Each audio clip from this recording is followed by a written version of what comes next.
So in regards to about 5 messages and 2 emails that I've got,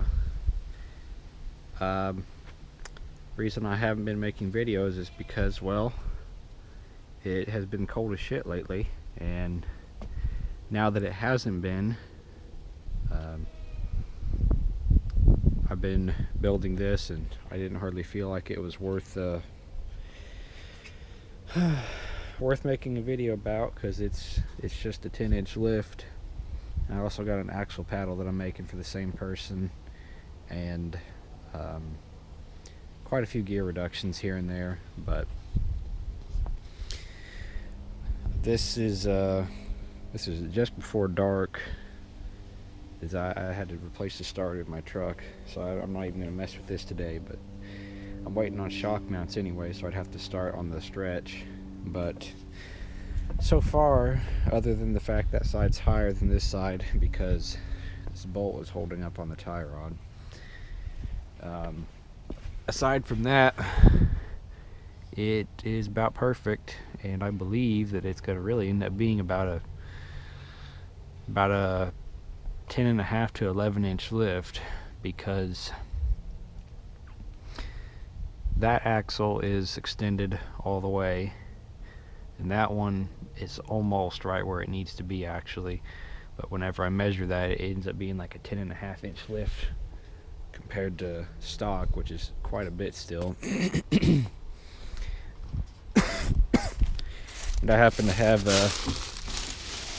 these old plastic dipped green fenders just for reference of how big this lift is actually going to be.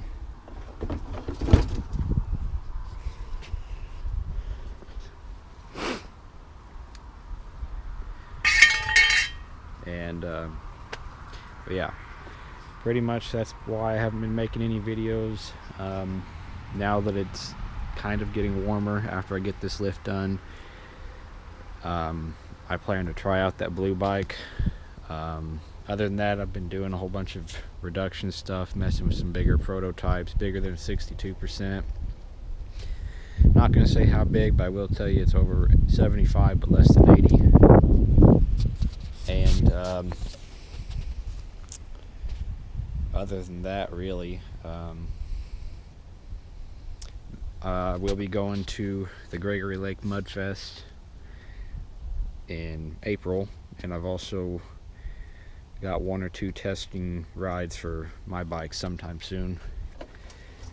So in the next month, I might actually be able to have a riding video or 2 or something. But yep, this is a pretty big lift, because that right there is about where the plastics sit. But keep watching and stay tuned, and I guess if you want, comment if you want to see more of me doing this lift in the axle paddle. That I was gonna do basically a time lapse of building it, but when it came down to time constraints, I did most of this in the dark, so this camera wouldn't have even worked anyway.